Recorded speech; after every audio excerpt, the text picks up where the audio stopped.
as they say, every day above the ground is a blessing. I should say, let's live like it, you know? Why not live like it when you know that it's a blessing? You know, because I mean, every day you wake up to another day. You wake up with new opportunities to be the person that you want to be in future, you know? Only you know who the person is that you really want to be in future. Ladies and gentlemen, as always, I'm your host, Ndibo Chibase, and welcome to another amazing episode of Complacency Learning, where we source people from different career fields. By people, I mean experts from different career fields to come and share with us about their experiences towards creating the life that they truly love. I'm talking about the life that they are living in their career fields, you know. So on today's episode, we have a father, a husband, you know, someone who's really passionate about teaching, someone who's really passionate about educating the youngsters. Ladies and gentlemen, this is going to be an amazing episode. Let's give it up for Jabu Masemula. Hi, Jabu. It's a brand new day, and welcome to another amazing episode of Complacency Learning. How is life treating you? Thank you so much for the invite. Life is treating me so well.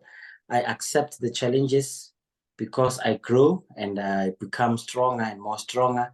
We make mistakes, we learn from them, and I move on. If I have to ask for forgiveness, I do that so that I can have peace.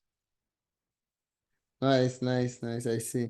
So now let me give you this platform to actually introduce yourself. So if you don't mind, can you tell us about who you are and what do you do for a living?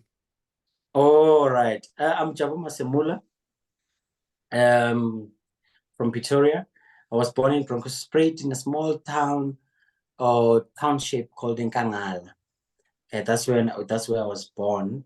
I'm a father, I'm a husband, I have one daughter. What I do in living, I do a lot of things. Basically, I'm an artist. My profession is an artist. I'm an actor, I'm a writer and director. Also, I teach arts. I teach arts also. That's what I'm doing for a living. And also I do my own plays. I do film productions. I'm into film, I'm into media. And then during the week when I have time, I do politics, but I'm not as a politician. I'm an activist where I analyze what is happening and just preaching Black unity in South Africa, just to unite Black people. So that's what I do in my life. Yeah. Nice. Oh, you have a lot of things going on, hey? I usually say to people that that we have so much to do with the little time that we are given. I mean, where do you find the time? I mean, like looking at you as a father, like a very dedicated father. I love how you love your daughter, by the way. So Thank looking you. at you as a very dedicated father and everything that you are doing, where do you find the time to actually manage all those things? Or let me just ask you this. What do you do in the morning? How does your morning routine look like? All the way My to morning, sunset. Mm. is very hectic. It's very Mm. hectic. I wake up around 5, 12 past Mm. 5. Um, Sometimes I'll wake up at 5 and I read. Currently, I'm reading this book, Indaba My Children by Credo Mutwa. So I'll wake up maybe at 5, I read for 30 minutes. And then after, I'll go shower. And then after, I have to prepare my daughter. So I prepare my daughter. I bath my daughter and I make sure that the head clothes are fine. I prepare her hair, everything. I do all those things, and then me and my wife, we are friends.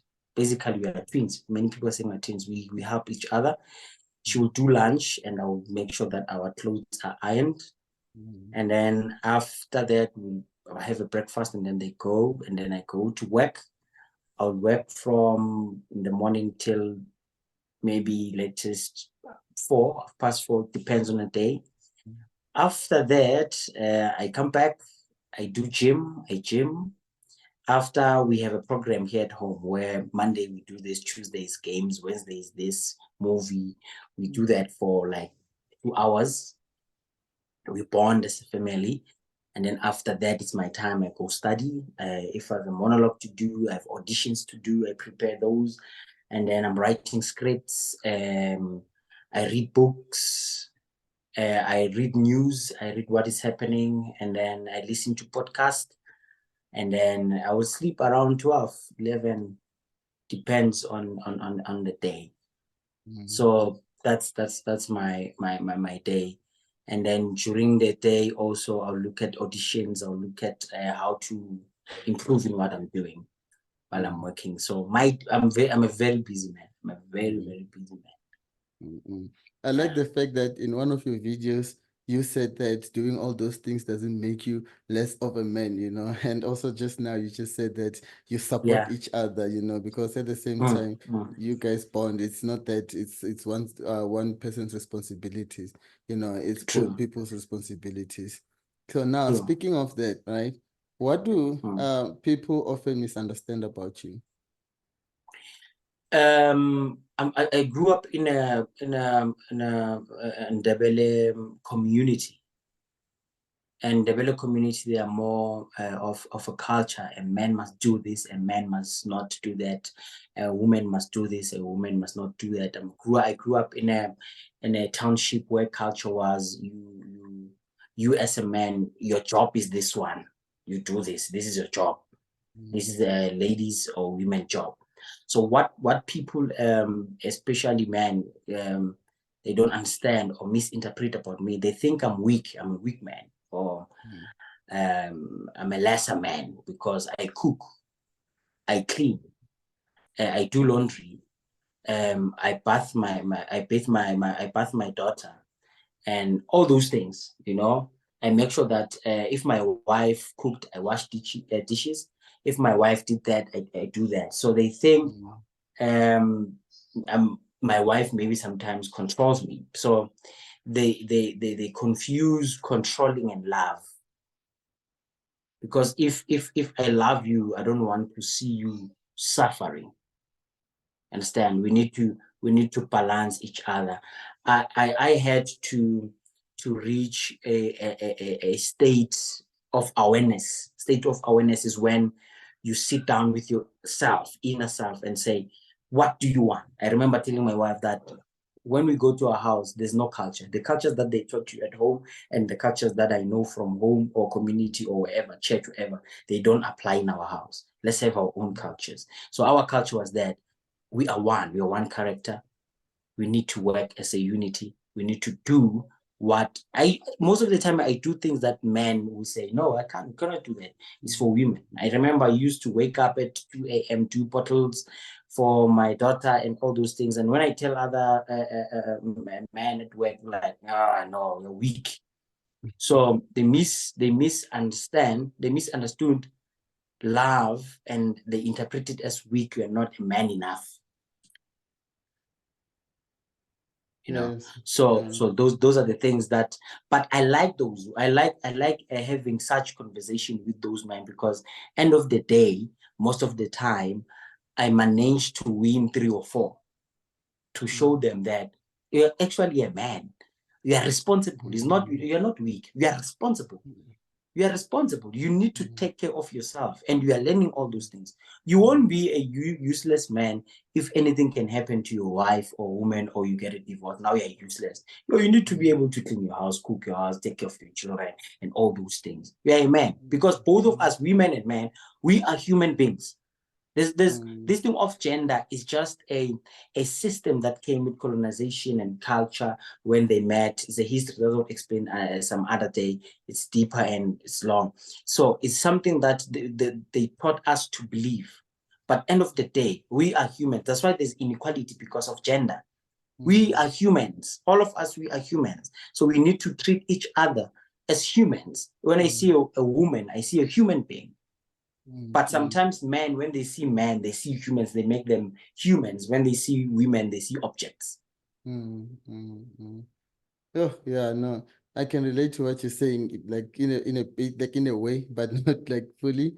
Because I often heard got one of those the moment I decided to live with my son as a single parent, single as in like not married, so Yeah. yeah, so at the end of the day, I mean, I just wanted to also be with my son and encourage other people out there, because the world is labeling us men as people that just give babies to the ladies and then that's it, we run away. It's like more like we're irresponsible, and that's not a good way to be known by, So True. speaking of what you do, as an artist or educator, right?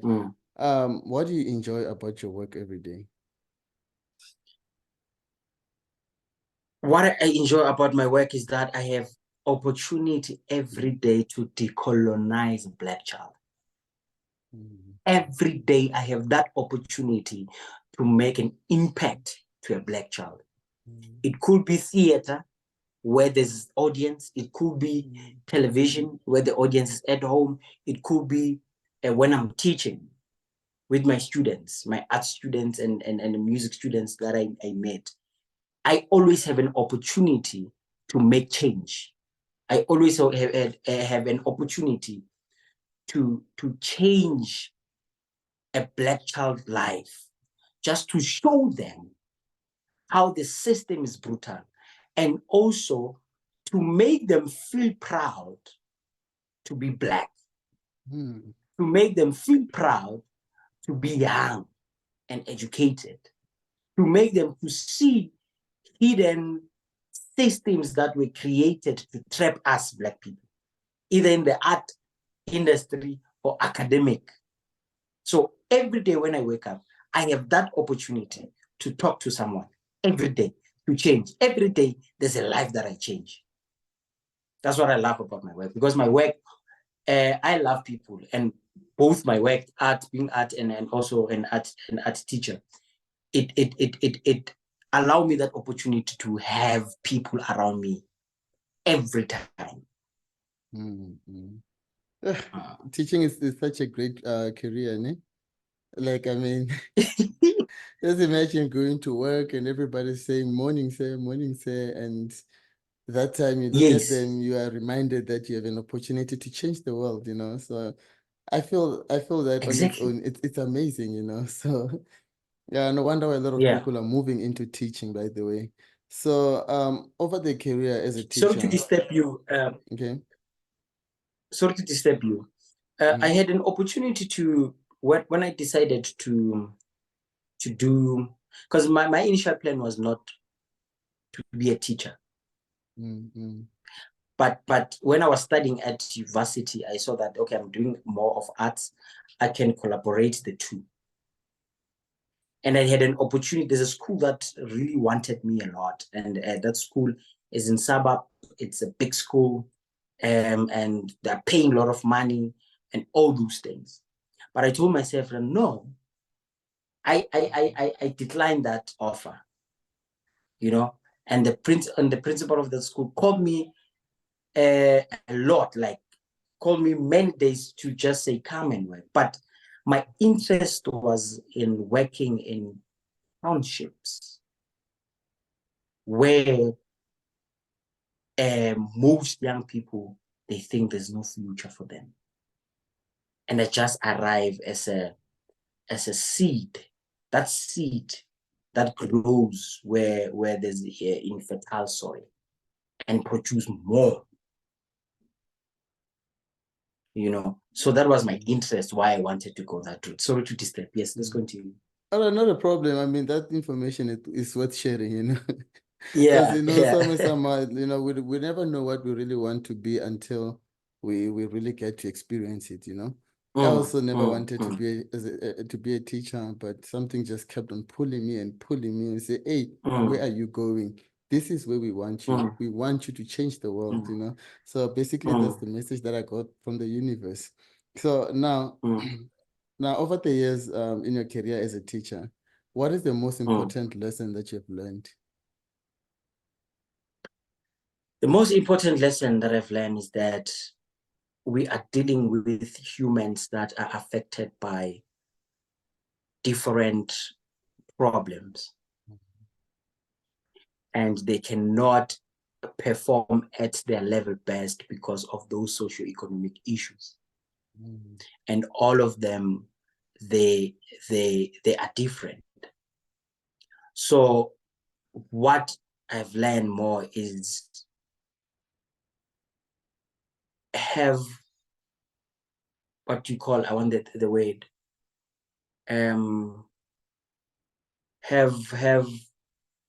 be kind. Be kind. People are going through a lot. There are students that experience gender-based violence every day. You need to be kind. There are students that experience rape every day. You need to be kind. There are students from informal settlement that experience floods. You need to be kind. There are students that experience they're living next to a sewage. They know when we are saying air pollution, they know what is that. They know how it smells. You need to be kind. So what's happening in their mind, it's not easy for them to perform at their level best academically. So you need to offer your hand to assist before you judge, before you let them out. You need to be kind first and understand where they're coming from. Because I've learned that privilege blinds us. I'm privileged because now I'm getting a salary there and then maybe 5 salaries. I'm driving that car. I stay in a suburb, blah, blah, blah, blah, for example. But when I go in a township or in a rural area, I think now I'm better than them. And whenever now I'm talking to them, I'm no longer kind to them. So I've learned that when you are blessed, bless others. Bless others. That is so true. No, because I mean, yeah, like you did say, like you said now, that you need to be kind because these children are coming from different backgrounds, you know. I remember one time I was going to the office to sign where I work, and then the next thing, some other kid, I see her coming and she's crying, like she's crying a lot, and I'm wondering, what's happening to you? What's wrong, my dear? And she's like, my mother just shouted at me so bad that it scared me. And now I don't feel like learning. And I'm looking at Area, I'm like, yo, such a little one, experiencing all this at a very young age. What's gonna happen when she's all grown? You know, so I think we should really have a movement on that where we just, you know, raise awareness on how to send, you know, our children to school, you know, and also, you know, us as teachers, how do we deal with the kids that are coming from different backgrounds? Because with some Exactly. backgrounds might be challenging that you don't even know how to deal with them as a teacher, you know. So now, in your opinion, like as an educator, what is the most important personality strength or trait that one need to possess? Leadership. Be a leader. Be a leader that is consistent. Be a leader that is disciplined. Be a leader that have confidence, because these learners that are drawing energy from you. If you are not confident, they will not. If we are not a leader that is disciplined, they will not be disciplined. So you need to lead by example to them and be a leader and show them the example and command wherever you are. Your presence must command, because sometimes other people, when they arrive at other places, they feel as if there are lesser people. Besides saying anyway, but because of environment. So you must teach them whether the environment is cold or hot. Demand it by your presence. Be confident. Because the most problem that our education system does to us, especially South Africans, it doesn't train us to be better people in terms of to create like Chinese. Chinese, they're starting to create, and we are starting to remember and to cram and to be employed. So we need to preach that language in a classroom to say, they gave you this weapon to fight with, but with this weapon, you can do several things for you to become that.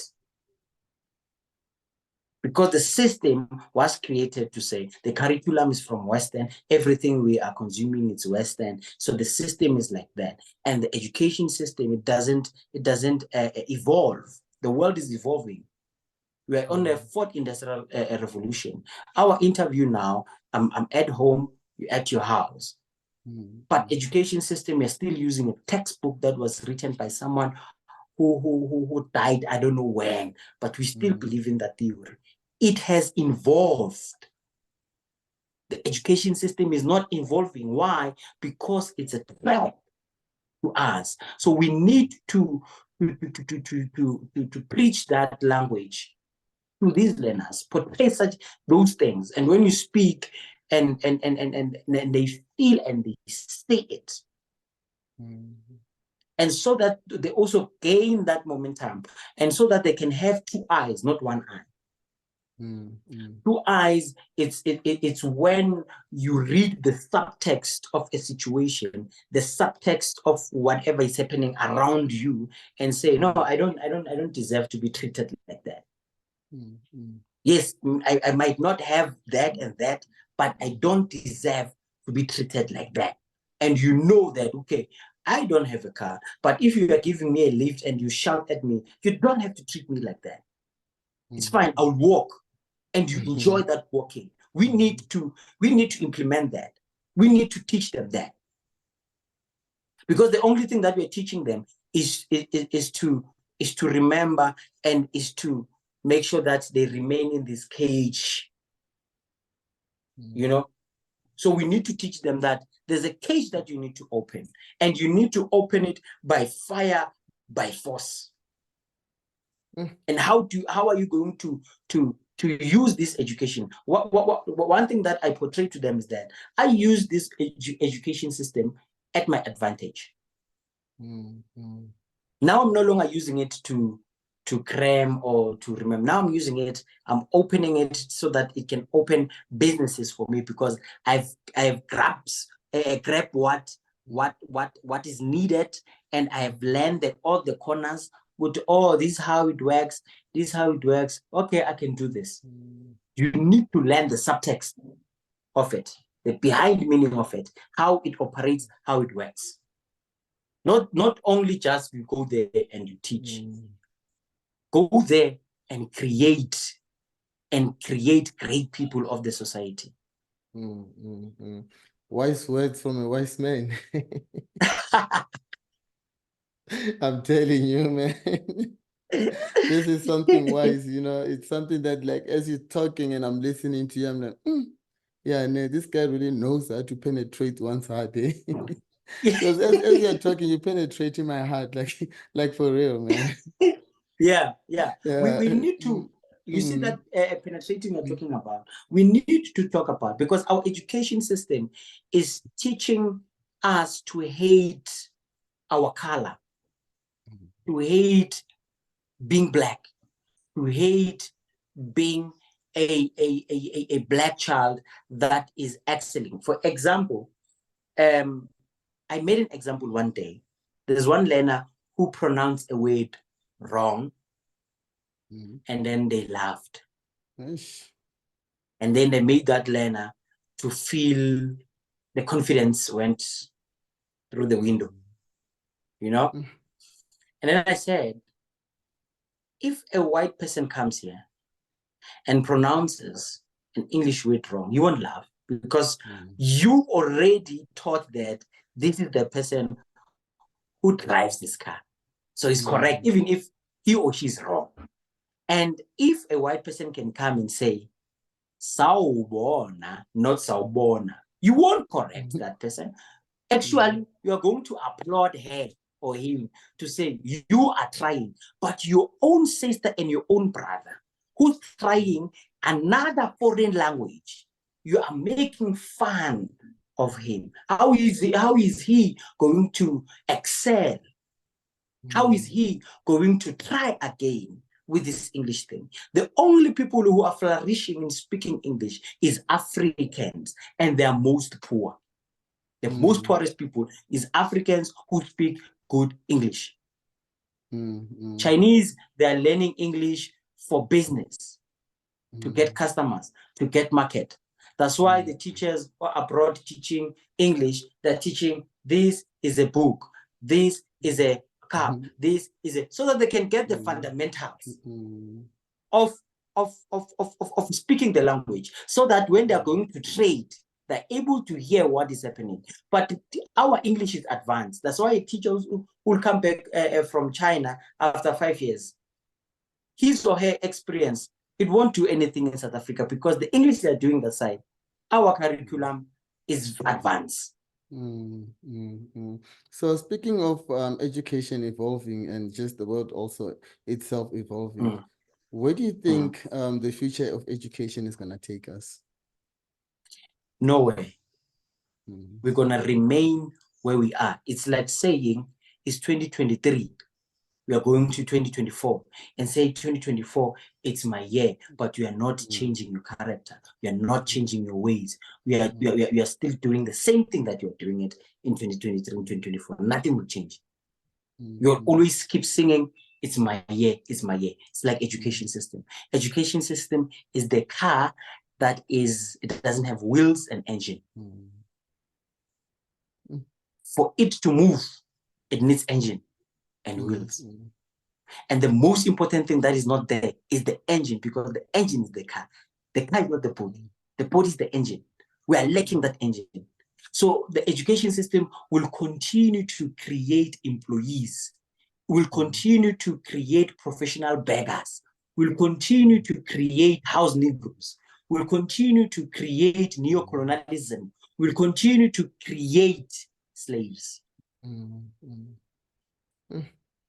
So until we challenge it, until we draft our own curriculum, our own policies, for you to translate policies in Chivenda, it doesn't make that policy Chivenda. It's still English. It was translated. So the policies were translated. We don't need to translate them. We need to write them in our own languages and understand the system in our own languages, and stop learning science in a foreign language. Stop learning geography in a foreign language. Stop learning maths in a foreign language. Let's learn it in a language that we understand, which is African. If you come to me and speak Sizulu, but if you speak English, I'll say, what are you saying? And then you do what they call code switching, code switching what? You teach in Zulu, you come back in English. I don't hear you. I don't hear you. What are you saying? Because the language is foreign.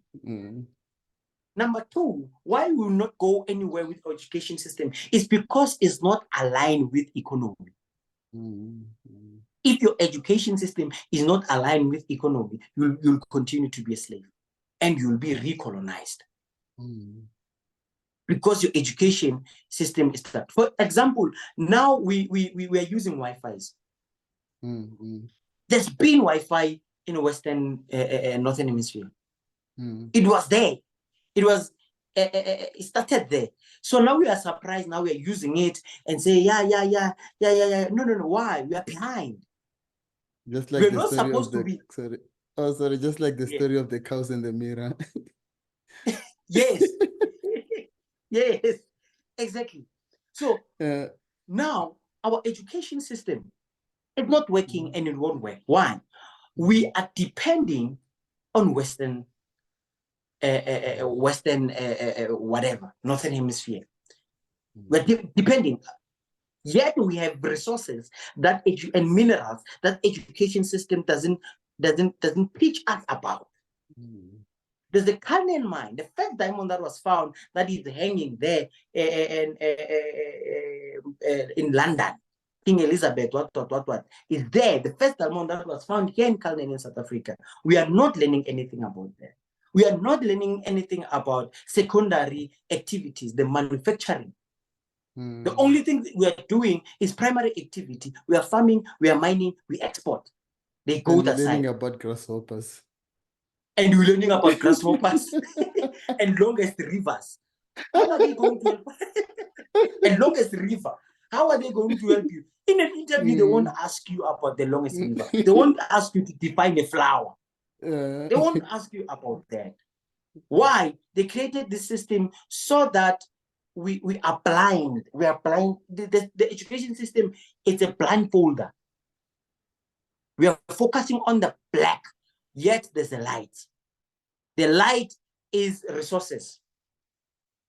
Minerals we have, copper, diamond, coal. Now they're saying you don't need coal. And you'll see the specialists saying, yeah, but they're right. We don't need coal. Specialists who studied masters and PhDs, but they never invented anything. There's nothing that they created. And they will say, yeah, based on a study, written by who, approved by who, criticized by who, not us Africans. And then say, yeah, it's proven. Yeah, we shouldn't use coal. Yet in Europe, coal is burning a minute after minute in Europe. Many trucks from Pumalanga are there at the Koyeka ITZ. Koyeka ITZ. But Tengisamala going to Europe. You know, we have load shedding. What is our education system saying about load shedding? What the education system here, what does it say about all the issues we have? Until we solve education system, then we'll solve unemployment rate in South Africa. So we are not going anywhere in South Africa, in Africa, with the education system that we have. I was reading one this book called, I don't know if you've read it also. It's called The Capitalist Nigger. That's my book. Yeah. That's my book. I correctly do. Yeah. Because it talks about us blacks being consumers, not producers. Yes. So we just consume everywhere. We don't even have the means to help one another. Like if you look at other races, when they go to different places, there's certain industries they own. Like Indians, look at the taxi industry in America. They own that. So when they go there, they know that their brothers and sisters have already secured their jobs. Us we only go there to study and sometimes not even return. And sometimes we stay there. Do you get what I'm saying? So they have no means to help each other because why? When we even succeed, instead of saying, my brother, let me succeed with you, I say, brother, I'm leaving you behind. You know? Yeah, so that we can praise you. You want us always to praise you, to applaud you every day and always. Who owns SA Taxi? It's Pakistan. Who owns mines? It's Anglo-American. What do we own as Black people who are educated? That's why I always say we are not educated. We are not educated. We are not educated. If you cannot invent something, we are not educated. You cannot say you're educated because you are good in remembering things. Because even what we are doing at work, any work, you do the same thing. It's a second. Even the doctors, they do something. The doctors, if they emerge with a different disease like corona, now they stop. We don't know what is this. We need to consult. Where do they consult? They're educated, but they need to consult. Where do they consult? Western. So they're not educated. They're not educated. I'm educated. I'm an engineer. That machine, when it's stuck, they call someone from UK that they're going to pay him millions. When you cannot do anything and they're saying you're educated. We're not educated. We are just good in remembering things. And we're actually going to school to actually what you call this, help them build more and more of their businesses here in South Africa.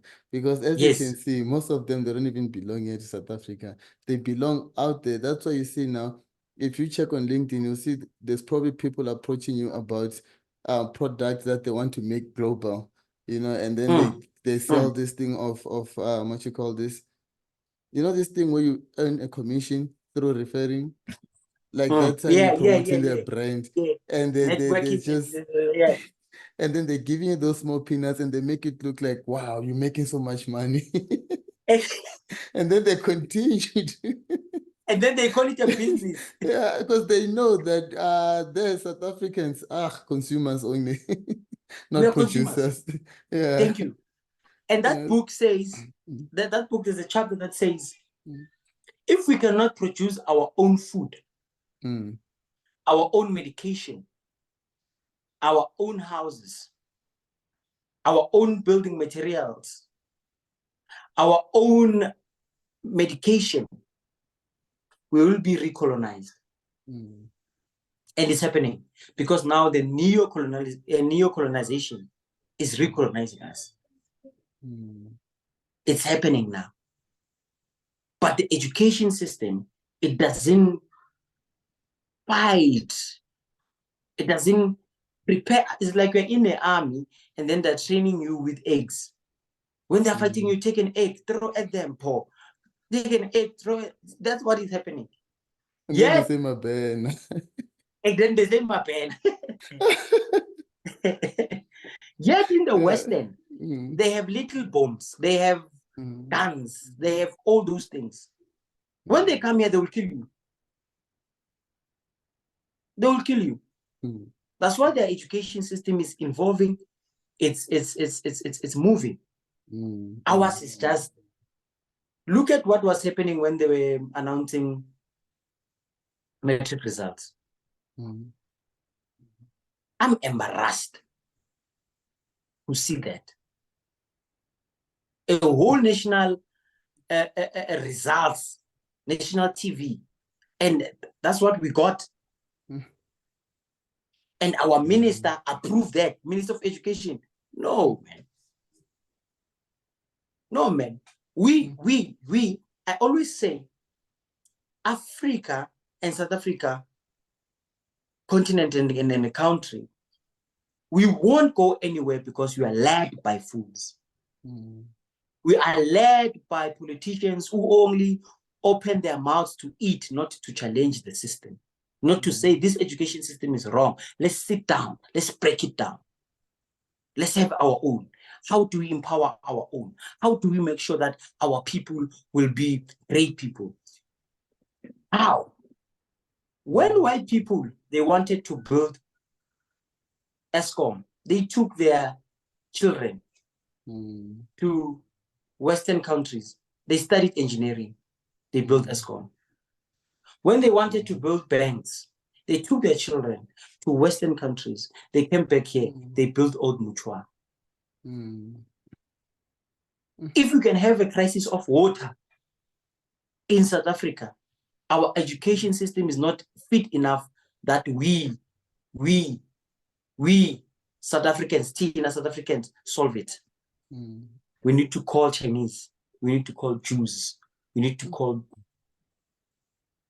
We won't solve it. That's why load shedding is not solved, because it's rotating amongst Black people who didn't go to school even worse. And their people are advising them.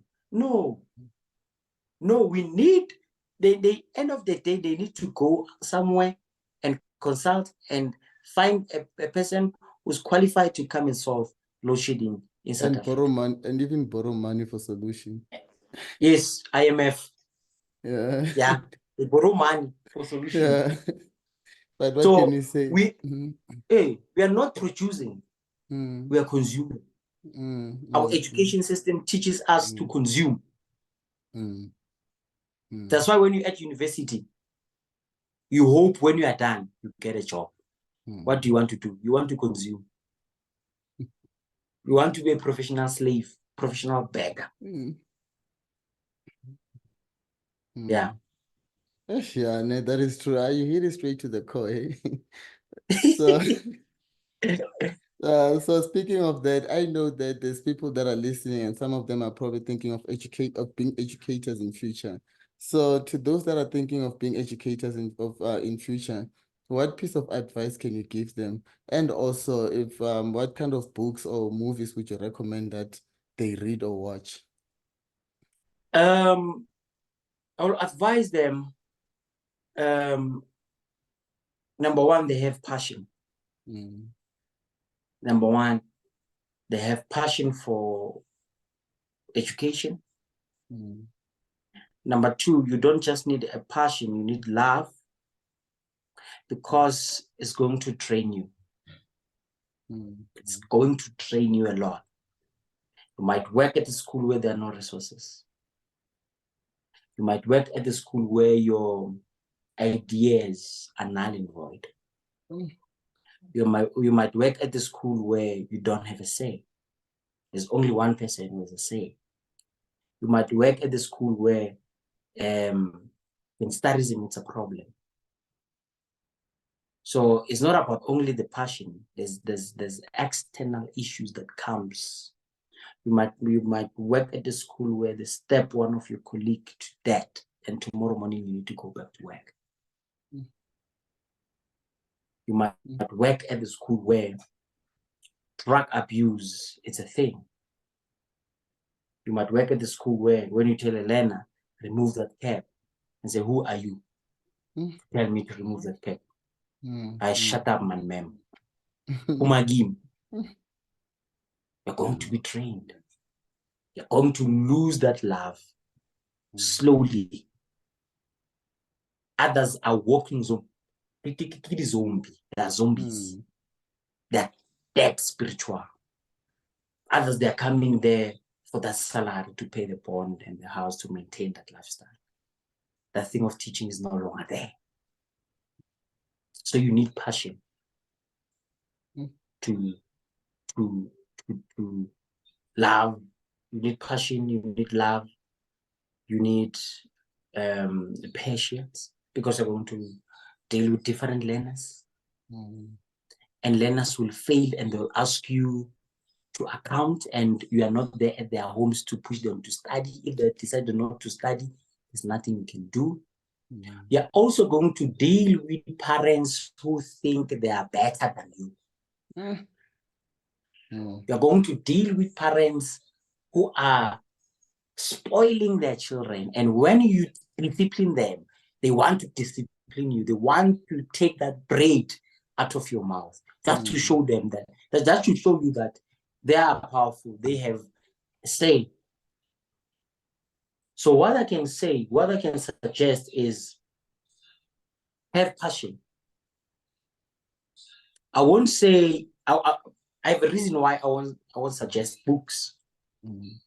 Because sometimes a theory, when meets practical, it's oil and water. So what I can suggest is that if you want to be an educator, go volunteer at any school and go to class. They'll allow you to go to class. You're not going to teach, you're just assisting the teacher. You make copies.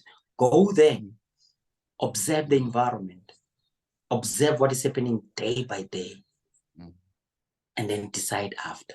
Just spend 2 months, 3 months volunteering, a whole term. And I'll suggest you go cut term 1. You go first term. That's where you'll see. Start with parents when they come and say, yeah. And be there when they're coming to collect reports. And check their behavior and check their attitude.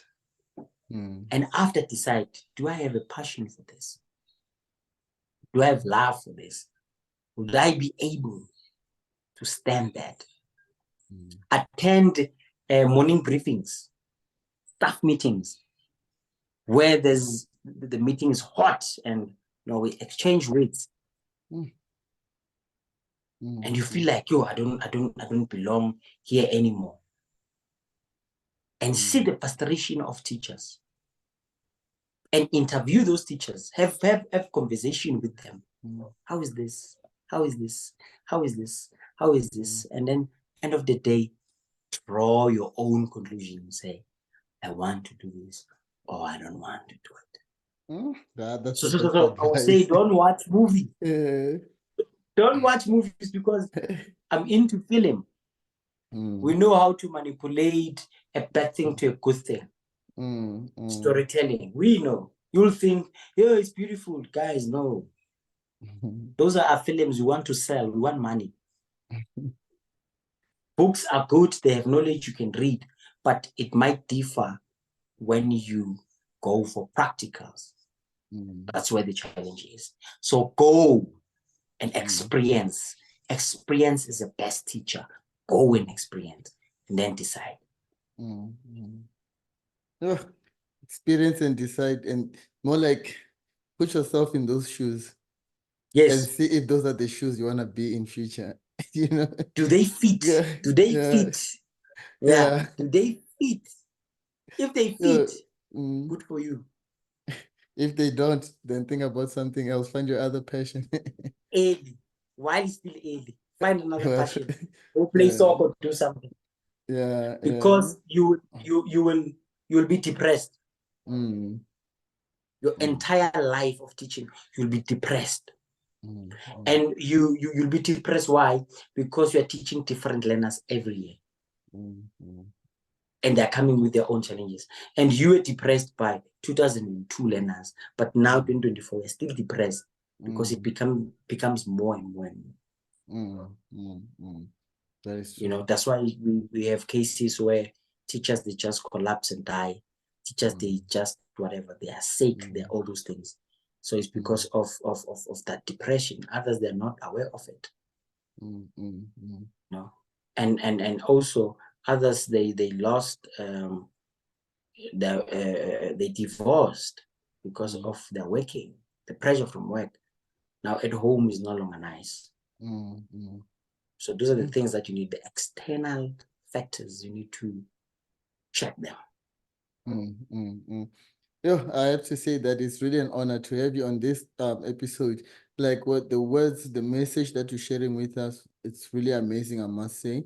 And then you can see that it's really coming from an expert in the field, you know. So Yeah. to those also that are connecting as much, if not more, as I'm doing right now. So where can they connect with you online? Online, YouTube. We have our film production when we post. It's called OJ Films. OJ Films. And then TikTok is Jabu Masemula. I'm there. I'm posting videos. I encourage families, fathers, young people. I preach. I'm an activist. I'm a Pan-Africanist. And then Facebook, I'm Jabu Masemula. And then I'm not a big fan of X. Now they call it X. It was Twitter. I'm not really a big fan because of the black hate. We hate our own color. We hate our skin color as black people. And then Instagram, I'm Jabu Masemula. I'm Jabu_Masemula. Thank you so much for really sharing that with us. It really means a lot. And then speaking of it meaning a lot to us, is there anything that you would maybe that you really love to share with our listeners, be it like a quote or something that they can always remember on their careers, especially students as well, you know? Because I mean, some of them might be panicking right now, thinking, oh, am I going to survive this year? Oh, the work overload is too much. You know, regarding that, what would you like to share with them? What I would like to share is that if you don't plan, you're planning to fail. If you don't plan, you're planning to fail. For you to achieve whatever that you want to achieve, plan. Number two, don't compete with other people, compete with yourself. When other people achieve good things, they're buying cars, they get a job, they got into university. You didn't get any by that. It's not your time. Celebrate them, wish them well. Don't say why me and whatever. Your time is coming. Your time is coming. And don't be jealous. Just understand I'm running my own race. And also don't be under pressure by things that you cannot control. If something you know that I cannot control it, I can't change it, then let it happen. Other things are happening for a reason. Don't put yourself under pressure because you'll be depressed. Make sure that you network, make sure that you meet people, make sure that you go to different places where you meet great people, sharing great minds, sharing great ideas, network with people, have friends that, oh, I have a friend that has a podcast. Oh, you want to share that? Let me call my friend to connect you. All those things. Have those people. Stop having people who are not contributing anything in your circle. Make sure that when you sleep, you know that, yo, today I was talking to this person and I've learned 1, 2, 3, and 4. And also what I can say, be kind. Be kind. We are experiencing different problems. All of us, we're trying. We don't know what's happening in this life. We don't have manual. Just be kind. You won't lose anything. Just be kind. Be kind. And also keep going. Keep going and keep showing up. I love to say, keep showing. What motivates me and pushes me in my life is keep showing up, even if I'm going to fail. Like if I go to an audition, a big one for Netflix or for Showmax, I've been told no, but that didn't kill me because I know it's not my time. When my time arrives, I won't fight for anything. I won't put any effort. It will just happen. So make sure that you understand that, but keep showing up, keep sending that keep sending that CV, keep applying, keep attending those interviews, keep showing up. Your time is coming. And lastly, Black unity is our solution. Let's unite as Black people. Let's collaborate as Black people. Let's love one another as Black people. Let's understand that our Black sisters are humans. They're not objects that can be raped, killed like dogs. They're human beings. Let's love them. Those people gave birth to us. Those people are Mother Africa. Mother Africa, we need to respect them because they have a sacred thing that we don't have, a womb that multiplies, a womb that brings life. For us to live and for us to have life, we need them. We need them.